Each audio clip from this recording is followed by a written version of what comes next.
Hi, my name is James Orvis, and over the course of the next two videos, we're going to be looking over the Arptic pack, which is a preset pack for Arturia's Arp2600V.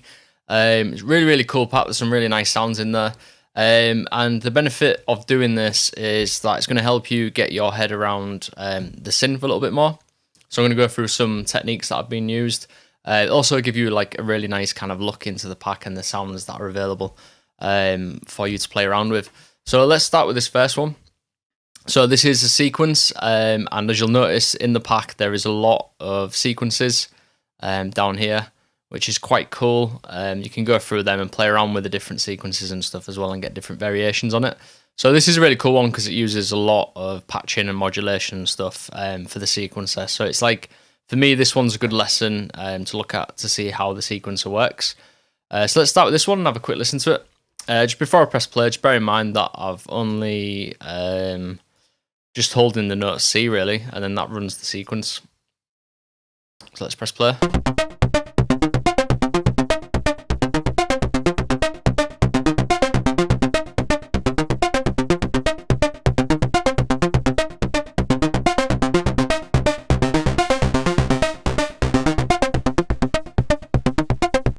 Quite a metallic sounding sound, like really kind of punching the top end and quite noisy sounding in that sense. Like it's really old sounding, kind of a little bit broken. That's what I really like about this synth, that you get that kind of tone out of it. So yeah, let's start with the sequencer instead of looking at the oscillators and everything. I feel like with this one, it's a good place to start. So this is the sequence that's been drawn out. As you can see, it's using both of these, so the full 16 steps. Now, what's different about this is if I press play, you'll notice that it holds some notes for longer rather than just being 1/16 all the way through. So some are slower, some are faster. And the way that's done is using the gate at the top. So if I click all of these down maybe to this one, they should all run at the same speed. Just watch the first ones. So what we're doing there is we've got two different buses for the sequencer. The top line speeds it up, the second one is the normal speed. And the way that we've done that is sending gate bus 1 to clock FM, so you can change it here. So you've got two speed settings really. This, if I bring this all the way to the top, let's have a look, it's a bit fiddly. So if I use this one, the clock frequency, speed it up and stuff and slow it down. So the way that it's set up is that when it's playing, the way these two are set up, it means one of these lines is faster, one slower. So that's really cool little technique there, using the buses. And then we've also got another little technique that's quite cool, is that reset and the start and stop function are all both going to the gate on the envelope. So all that means is like you can actually use the envelope for the sound. So like when I tried programming this before, I would get a decay for the first note and then the rest of it wouldn't have the ADSR. So by setting these up, you're able to use the ADSR for each note.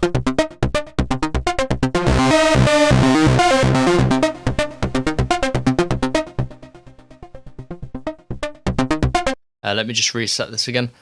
So yeah, you've got that going on. And then the sample and hold gate as well, that's also being controlled from the clock out.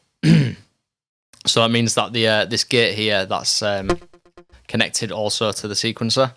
And then sequencer outputs at the bottom, you've got one going to VCO2 and you've got the other one going to ADSR on this one here. So these are like frequency modulation things. That one's control for the filter. So that's also adding some movement on the filter. And then the other one is going to ADSR here.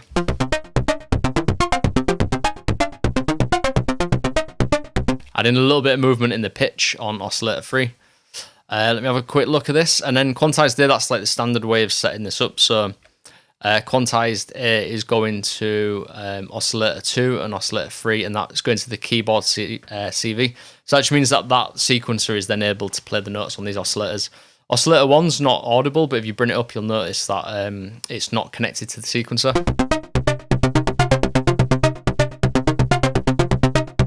That kind of works actually if you did want to bring that up. So let's move on I think I've covered that pretty much now. Yeah, so that's the sequencer. And then another key component of this is this LFO that's set up here. So they've drawn in an LFO there using the shapes.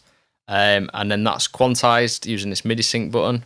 And then the tempo, you can change it here. And then this is going out to pulse width modulation. So it's bypassing noise generator. So normally it's noise generator going into this. And this one we've got pulse width modulation. So if I start to bring this up, oops, that's closed.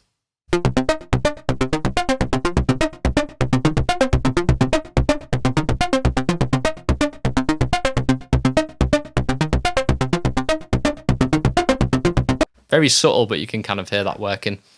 So yeah, we've got that going on. Another thing with this routing is this bit, but we'll come to that in a second when I go for the oscillators. I just basically wanted to box off the sequencer and the modulation first because they're seeing like really important part of this patch. So let me just reset.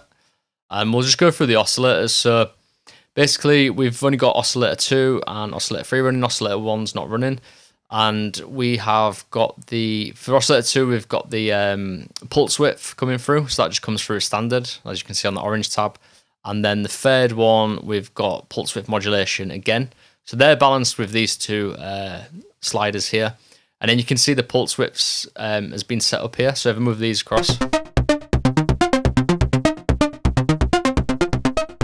you can change the tone using those.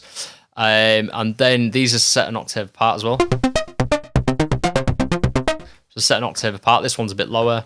And then after that, we've got, let me just check the modulations. So yeah, pulse width modulation going through on that one from this little fella here. And then on oscillator 3, we've got a bit of ADSR coming through on the pitch. And also we've got pulse width modulation coming from VCO2. So VCO2 is affecting VCO3. So really subtle changes in the oscillators and things like that. And that's why I really love this synth, because you can really sculpt the oscillators using all the frequency modulation and stuff. And then on the cutoff, we've got the filter set to around here, but you can move this. So this is one thing that I'd recommend moving around when playing with the patch. And the filter's not set up in a typical way, so it's set up on notch at the bottom. So this notch frequency is giving it that kind of like really resonant, raspy type of sound. And if I bring the resonance up,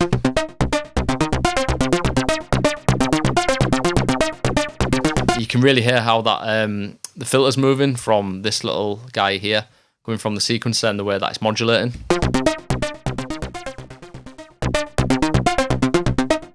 So again, really subtle movements going on there. You can play around with this filter frequency.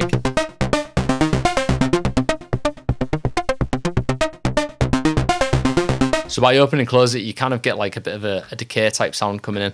It like opens up the sound a bit more. Moving on, so we've got ADSR, and that's basically just set up with a bit of decay and a bit of release. And then moving on to the next bit, we've got none of the reverb coming through, but we do have some delay at the bottom. So this delay is turned up a little bit.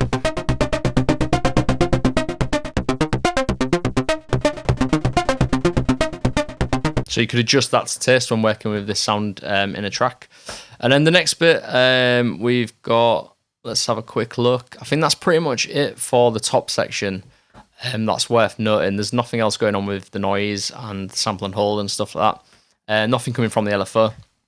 But yeah, I thought it was a really good patch because there's a lot of stuff going on here that's worth talking about.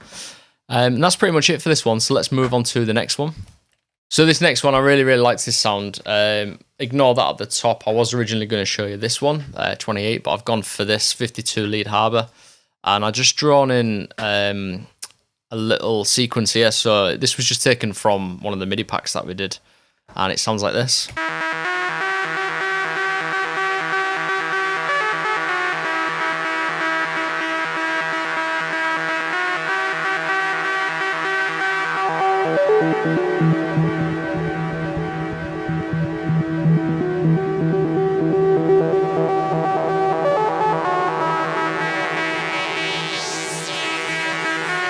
Well, this was a really nice one and really lends itself well nicely to that that sequence as well. Let's have a quick look at this then. So there's not much going on with this one in terms of using all the modulation stuff, but I just really, really love the tone of it. So it's one worth going through, really. So let's have a look. So we have got modulation going on the FM, but there's nothing being wired, so nothing's changed in that sense. It's quite straightforward.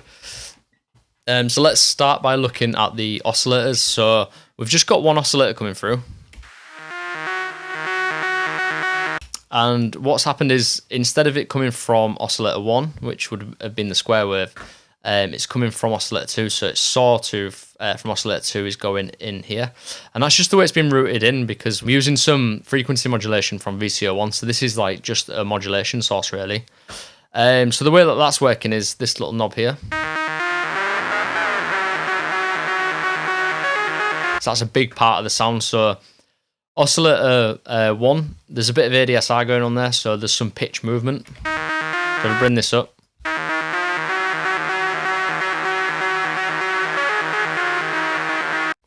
And what you could do is you could change the sound of that by going up and down the octaves.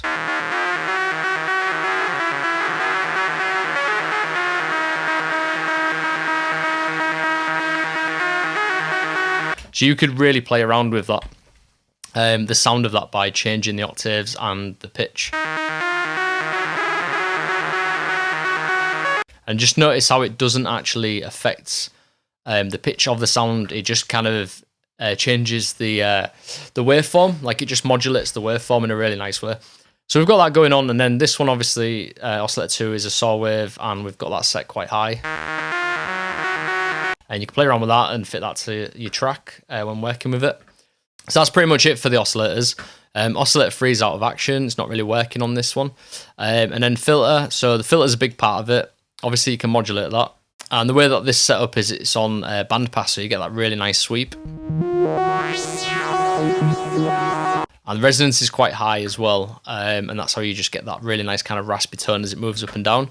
So I'd recommend mapping that to like a macro and using that within the project. And on this filter section here, obviously we've got that turned all the way up from VCO2, and then we've got a bit of noise as well. So this noise generator here, that's been brought up with this knob.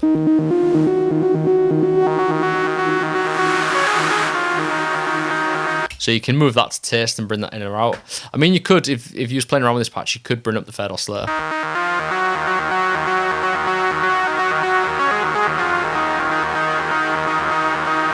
And like really detune it to get a really nice thick sound.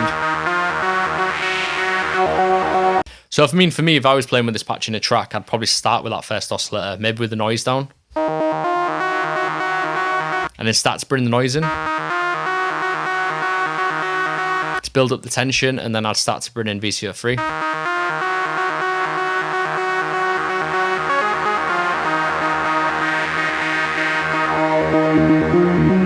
So you can be really kind of like really sculpting with the sound and kind of bring it in and build tension with it and stuff like that.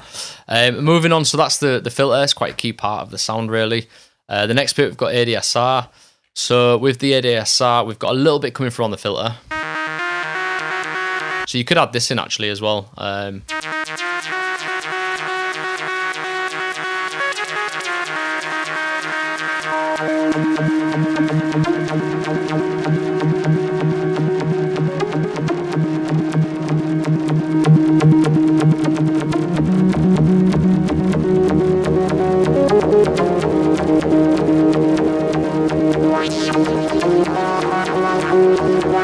So you can be really expressive with the sound. It's a really good patch.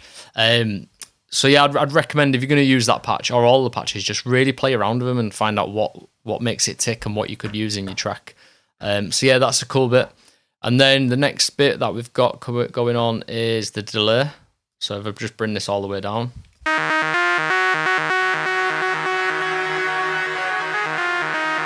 Big part of the sound there. And then we've got the chorus as well. Just the touch of chorus going on there. The noise is all the way set to white. And then we've got nothing going on with this bit because we don't need it. Sequencer, obviously I've made my own sequence. And then let me have a look down here. It's quite a simple patch in that respect, but it's great. I mean, it just goes to show like how simplicity can sound so awesome. And then you could play around with it actually and bring up the portmanteau.